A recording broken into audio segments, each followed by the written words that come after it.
jalan surga. Selama 30 menit ke depan kita akan berdiskusi bersama dengan tema yang menarik dan narasumber yang luar biasa. Pada pagi hari ini kita kedatangan narasumber Gus Abdul Wadud Nafis. Assalamualaikum warahmatullahi wabarakatuh. Waalaikumsalam warahmatullahi wabarakatuh. Bagaimana kabar Anda pada pagi hari ini, Gus? Alhamdulillah dalam keadaan sehat walafiat, dan juga semoga pemirsa yang ada di rumah maupun di studio diberikan kesehatan sempurna dan diberikan barakah dari Allah Subhanahu wa taala. Amin amin ya rabbal alamin. Masih di bulan puasa ya Gus ya, Iya. masih di suasana Ramadan dan dengan suasana Ramadan ini kita mengambil tema yang sangat menarik ya Gus. Iya. Ramadan identik dengan puasa pemirsa. Jadi sebenarnya apa sih rahasia puasa di bulan Ramadan? Kita akan membahasnya bersama, tetap di Jalan Surga.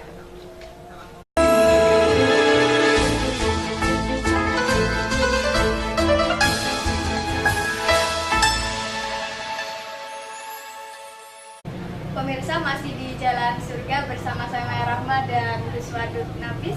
Dan pada pagi hari ini seperti yang saya utarakan tadi, kita akan membahas bersama mengenai tema yang menarik di bulan Ramadan, yaitu rahasia puasa. Dan seperti kita ketahui, puasa itu adalah sesuatu yang sangat khusus ya Gus ya. Pada bulan Ramadan kita diwajibkan untuk berpuasa selama 30 hari. Sebenarnya Gus, apa hakikat puasa itu sendiri Gus? Ya, kalau puasa itu secara bahasa al-imsak 'anil qawli wal fi'l. Itu menahan diri, tidak bicara dan tidak bekerja, itu disebut puasa. Kita tidur-tiduran, itu tidak ngomong, itu namanya puasa. Kita misalnya itu tidak mengerjakan tugas, itu namanya puasa, itu menurut bahasa. Tapi ulama fikih mendefinisikan puasa itu al-imsak 'anil akli wasyurbi wal jima'i min tulu'il fajri ila ghurubi syamsi. Menahan diri, tidak makan dan tidak minum, dan berhubungan suami istri bagi yang punya istri, mulai terbitnya fajar sampai terbenamnya matahari. Itu namanya puasa menurut fikih, biniyati yang disertai dengan niat. Jadi kalau orang itu tidak makan, tidak minum, mulai terbitnya fajar sampai terbenamnya matahari dan tidak melakukan hubungan suami istri dengan diniatin puasa, itu menurut fikih disebut namanya puasa. Itu. Tetapi ulama tasawuf menambah lagi, seperti Imam Ghazali dan Ihya Ulumuddin misalnya jilid pertama menyatakan itu tidak berhenti al-imsaku 'anil akli wasyurbi wal jima'i, bahkan nambah wa 'anil ma'syati zahiran wa batinan, yaitu menahan diri, tidak makan, tidak minum dan tidak melakukan hubungan suami istri, dan ditambah lagi tidak melakukan perbuatan dosa baik zahir maupun batin. Lah, maka karena itu Imam Ghazali itu membagi orang puasa itu ada 3 tingkatan. Ada disebut namanya saumul umum, ada saumul khusus, ada saumul khususil khusus. Saumul umum itu sekedar tidak makan, tidak minum, dan bagi yang punya istri atau yang punya suami tidak melakukan hubungan suami istri. Tapi urusan maksiat jalan, pacaran jalan, korupsi jalan, ya KPK, kelompok pecinta kopi juga jalan gitu ya. Jadi tetap jalan semuanya, perbuatan-perbuatan yang tetap berjalan, itu namanya saumul umum. Secara fikih itu sah, tapi secara tasawuf itu tidak sah. Jadi tidak mendapatkan pahala. Kata Rasulullah, kam min sha'imin laisa min syamihi illa ju'un wa atas. Banyak orang yang berpuasa tapi tidak mendapatkan pahala, tidak mendapatkan keutamaan dari puasanya, itu hanya mendapatkan lapar dan itu saumul umum. Lalu saumul khususil khusus, saumul khusus yang kedua, puasa secara khusus, dia tidak makan, tidak minum dan menghindari perbuatan maksiat.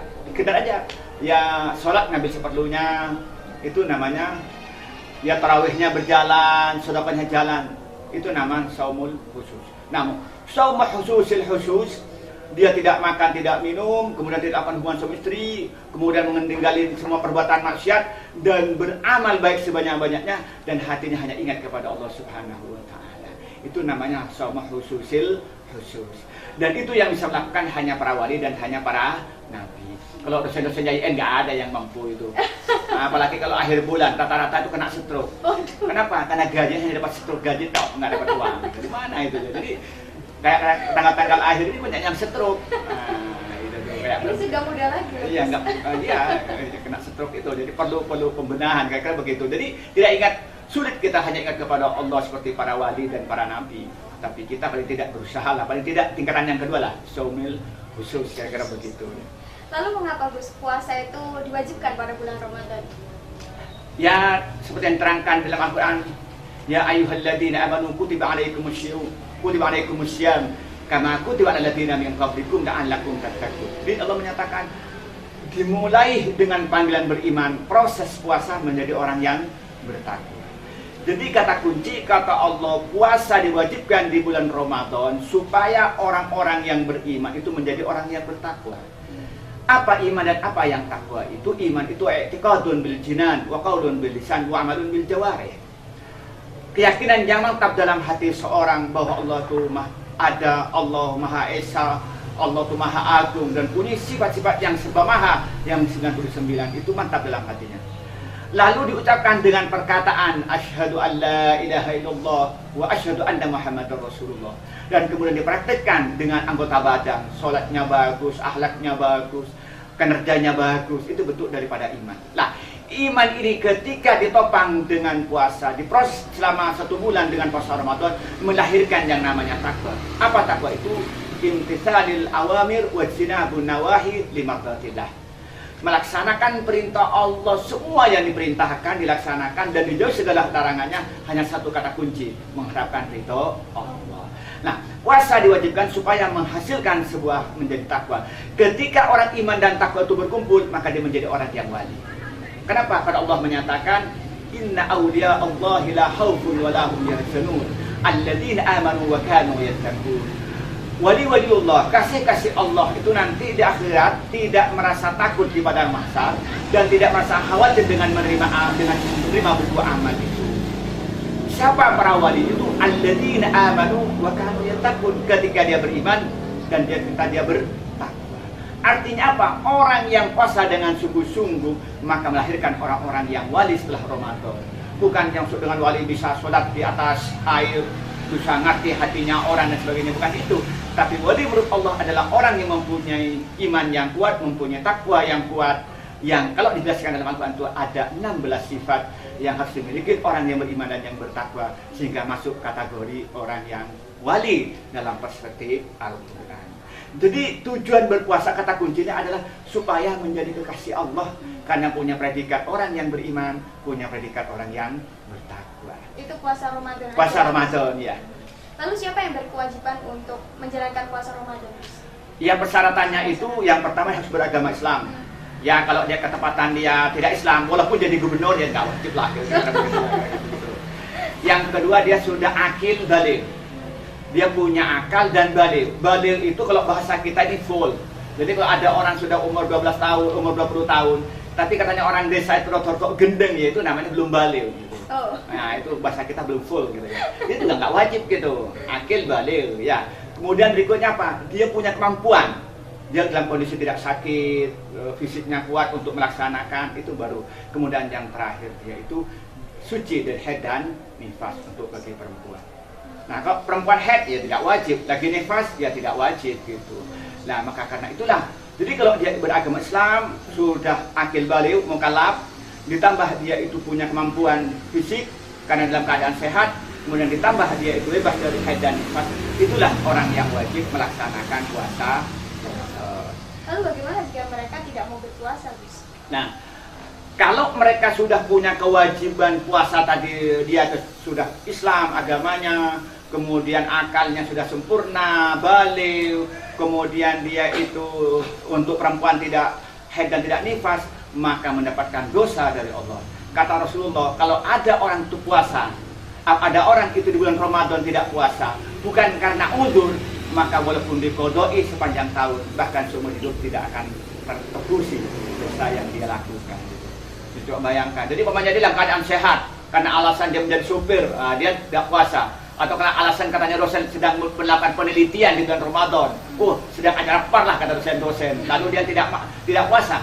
Nah, saking besarnya dosa yang dia tanggung itu, walaupun dia puasa seumur hidup, maka dosanya belum tertebusi. Coba bayangkan. Lalu bagaimana, Gus, kalau semuanya orang itu bertaubat seperti itu, Gus? Nah, kalau namanya taubatan nasuha itu menjadi lain. Jadi, tubuh Allah taubatan nasuha, dia memang dulu pernah masa mudanya lah. Biasanya masa muda itu jarang puasa, suka keluyuran. Apalagi biasanya anak muda itu kan Ramadan itu kan jagongan. Iya. Nah, setelah itu sahur sendirian, setelah subuh, menjelang subuh baru tidur. Katanya Ramadan, tapi subuhnya nggak jelas, bangun setelah zuhur lah. Namun setelah dia dewasa, aduh menyesali, kenapa saya masih remaja dulu saya itu kok saya banyak berbuat maksiat, puasa jarang, sholat jarang. Nah, lalu dia ingin berhenti, lalu dia menyesali perbuatan itu. Setelah menyesali itu berjanji tidak akan pernah mengulangi kesalahan itu dan betul-betul tidak mengulangi, kemudian banyak berpuasa sunat dan melaksanakan puasa yang wajib. Disitulah disebut namanya taubatan nasuha. Kalau Allah itu berkehendak akan terima taubatnya, ya kalau tidak, ya tidak. Tetapi Allah berjanji, kalau dia bertobat dengan taubatan nasuha, Allah akan menerima taubatnya. Karena Allah menyatakan dalam Al-Quran, tubu ilallahi taubatan nasuha. Nah, tetapi opoyo akan melakukan taubat nasuha. Ya kadang-kadang kan tobat sambal, wah waktu pada sudah, aduh tidak akan makan cabai lagi. Setelah makan cari cabai lagi, gitu ya. Kan modelnya begitu. Ya katanya orang itu tobat tapi komat ya, tidak melakukan dosa lagi. Itu yang terjadi dalam kehidupan nyata. Maka karena itu, kalau dia itu terlanjur tidak melaksanakan puasa dengan sengaja tanpa ada udzur yang diperbolehkan, maka mendapatkan dosa yang sangat besar. Saking besarnya, walaupun bertobat itu seumur hidup tidak tertebusi dengan dosa yang dia lakukan, dapatkan karena melanggar kewajiban puasa Ramadan itu. Menarik sekali perbincangan pada pagi hari ini tentang rahasia puasa, dan di segmen selanjutnya kita akan mengungkap ya Gus ya, tentang rahasia puasa itu sendiri, keutamaan puasa juga bakalan kita ungkap di segmen selanjutnya. Jadi jangan kemana-mana, tetap di Jalan Surga.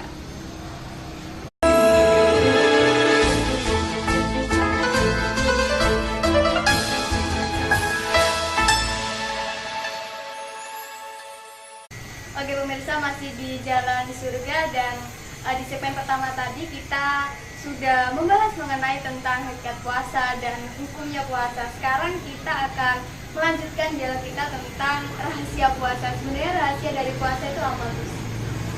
Jadi kalau bicara tentang rahasia puasa, ada keutamaan puasa, ada faedah puasa. Artinya ketika bicara keutamaan, artinya akan didapatkan nanti di akhirat. Ketika bicara tentang faedah, keutamaan yang akan dapatkan di dunia. Dan yang pertama, Allah berjanji melalui Rasulnya, dan hadis diriwayatkan oleh Rasulullah menyatakan begini: Man shoma ramadhana imanan wa ihtisaban, ghufira lahu ma taqaddama min dhanbihi. Muttafaqun alaih. Kata Rasulullah, kalau dia berpuasa semata-mata imanan karena iman kepada Allah, dan karena ikhlas semata-mata karena Allah, maka dosa-dosa kecil yang pernah dia lakukan akan dimaafkan oleh. Coba, jadi kalau masa kecilnya suka mencuri jagung tetangga, suka ngambil jambu tetangga, kan gitu masa kecilnya itu lah. Dengan puasa yang didasari iman dan ikhlas itu, maka diampuni dosa-dosanya yang dia lakukan. Itu yang pertama. Kemudian yang kedua, Rasulullah menyatakan lis-shaimi farhatan idza aftara fariha fitrihi wa idza laqiya rabbahu fariha bisawmihi. Orang yang berpuasa itu akan mendapatkan dua kebahagiaan. Ketika dia berbuka puasa, maka dia bahagia dengan berbuka. Coba bayangkan, mulai terbitnya fajar sampai terbenamnya matahari tidak makan, tidak minum. Terutama lagi yang suka merokok, subhanallah itu. Dia sudah nggak kuat, bagaimana yang biasa merokok itu nunggu satu hari itu berat. Maka begitu dur, waduh langsung rokok. Nah umpamanya juga misalnya dia dalam keadaan kematian baru, misalnya kayak Pak Mas Rudi ini kan lagi kematian baru misalnya. Wah, ini lagi pray itu begitu, Allah dia bahagia dengan fitrah, dengan buka puasanya itu. Coba bayangkanlah, itu bagi orang yang berpuasa. Kemudian setelah nanti di akhirat bertemu dengan Allah, maka dia sangat bahagia dengan puasa, dia mendapatkan pahala yang sangat besar itu. Karena Rasulullah menyatakan dengan hadis kutsinya menyatakan kullu amali ibni Adam lahu illa syam fa innahu li wa an ajzihi. Kullu amali ibni Adam lahu, setiap amal perbuatan manusia itu kembali kepada manusia, illa syam fa innahu li wa an ajzihi. Puasa itu hanya untukku dan aku membalasnya. Nah, kalau sudah bilang Allah an ajzihi, ya terhitung Allah yang menghitung berapa. Apa kata Allah sudah? Maka ternyata ketika bertemu dengan Allah nanti di akhirat dapat pahala yang besar, waduh bahagia sekali. Itu kata Rasulullah, orang yang berpuasa di bulan Ramadan. Ditambah lagi Rasulullah mengatakan as-shaumu junnah. Puasa itu merupakan tameng dari api. Karena tameng masuk neraka, maka jelaskan keutamaan-keutamaan yang lain dengan dilipat ganda dengan puasa ini. Keutamaan sangat banyak. Tapi saya ingin bicara tentang faedah daripada puasa ini. Apa faedah dari puasa ini? Yang pertama itu at-tadrib al-imtithamil awamir wa ijtinabun nawahi. Melatih diri untuk melaksanakan perintah Allah dan melatih diri menjauhi larangan. Kenapa? Karena memang yang paling berat dalam hidup ini kan dorongan dua syahwat ini, syahwat makan. Wah, saya ingin makan kan. Nah, apa makan dari gaji atau makan dari hasil proyeknya aspal atau proyeknya pelatihan, itu kan urusan perut gitu kan. Nah, maka itu kita ini tidak gampang menahan. Maka itu di Ramadan kita dilatih tidak makan, tidak minum gitu ya. Jangankan yang diharamkan, yang halal pun dia tidak makan dan tidak minum. Juga melatih yang di bawah perut. Umpamanya Pak Firdaus lagi kerja keluar kota sampai 1 bulan, 2 bulan, lalu pulang ke rumahnya pas Ramadan. Nah, gitu kan. Itu diuji oleh Allah. Kok enggak dia menahan diri? Nah, ternyata berhasil. Wah, berhasil nunggu setelah Maulid. Nah, itu nanti akan terbiasa setelah di belakang hari dia tidak ganggu orang lain. Yang banyak rata-rata ini kan sekarang zamannya ATM, anak tetangga menyenangkan. Nah, ini kan berbahaya gitu dah. Iya. Dari mana tidak ATM bagi bapak-bapak ini rata-rata bohai kan anak sekarang tuh. Modenya aduhai karena pakaiannya. Oh, itu subhanallah gitu ya. Lah, itu maka karena itu kita melatih di bulan Ramadan ini untuk menahan dorongan seks itu tidak dilaksanakan sesuai harus dilaksanakan sesuai dengan tuntutan agama.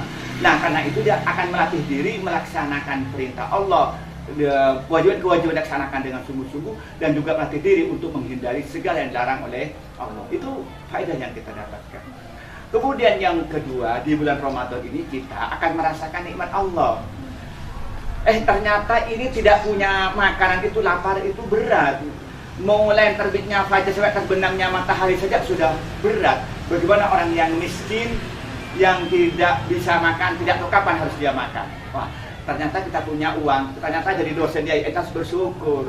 Gajinya sudah banyak, ya harus ngajarnya harus tertib gitu ya. Jangan masuk satu kali lalu suruh tanda tangan 10 mahasiswanya itu.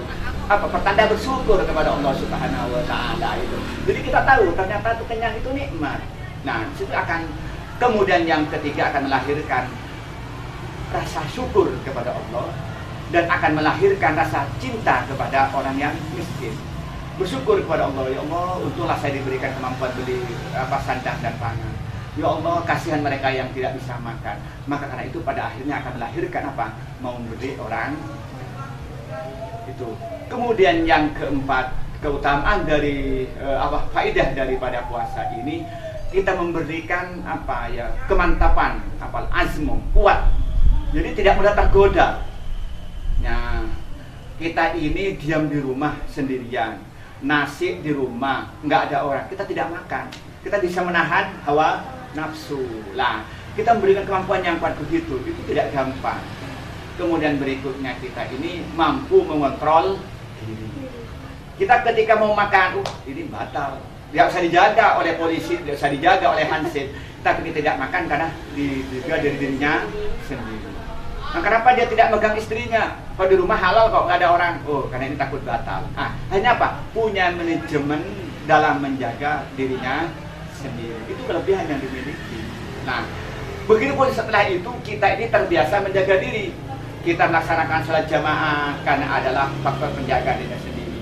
Mau bersedekah karena merasa jaganya sendiri. Begitupun sebaliknya, dia tidak menipu orang lain karena batinnya sendiri yang menjaga. Dia tidak menggoda perempuan yang lain ya karena dia itu menjaga dirinya sendiri. Jadi ada kontrol dari dirinya sendiri yang akibat dan faedah daripada puasa itu sendiri. Lalu ketika faedah yang begitu baik seperti itu ya Gus, ya ternyata ada orang yang tidak bisa menjalankan puasa karena faktor-faktor tertentu gitu Gus. Bagaimana cara mengganti puasa itu Gus? Ya tergantung ya, orang tidak puasa ini ada 3 kelompok ya. Ada kelompok yang pertama, dia boleh tidak berpuasa tapi dia mengqadai saja di hari yang lain. Contohnya orang yang sakit, yang sudah dikhawatirkan tambah parah, atau orang yang bepergian berangkat sebelum terbitnya fajar, dalam perjalanan yang mencapai 2 farsah, yang mencapai 93 km, itu boleh tidak puasa, tapi harus ada orang itu wajib tidak berpuasa, tidak sanggup berpuasa, tapi wajib mengqadai juga, yaitu orang haid dan orang nifas.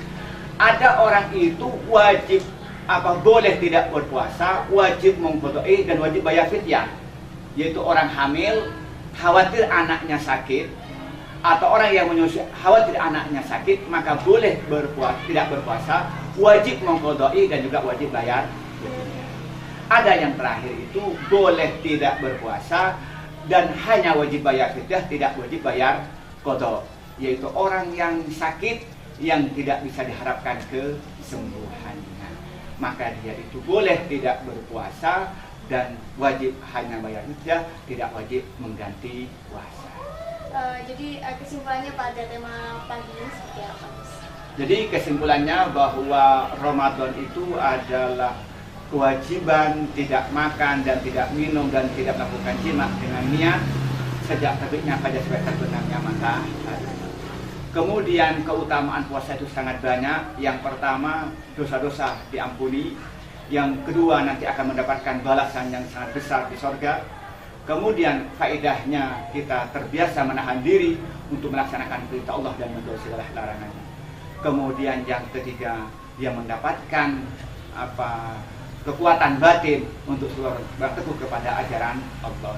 Kemudian yang terakhir, dia itu akan selalu bersyukur terhadap nikmat yang Allah berikan kepada diri. Dan demikian pemirsa tadi perbincangan kita mengenai rahasia puasa. Semoga bermanfaat dan terima kasih kepada Gus Wadud sudah memberikan wawasan mengenai rahasia puasa. Selamat menjalankan ibadah puasa bagi yang menjalankannya, dan Maya pamit undur diri. Wassalamualaikum warahmatullahi wabarakatuh.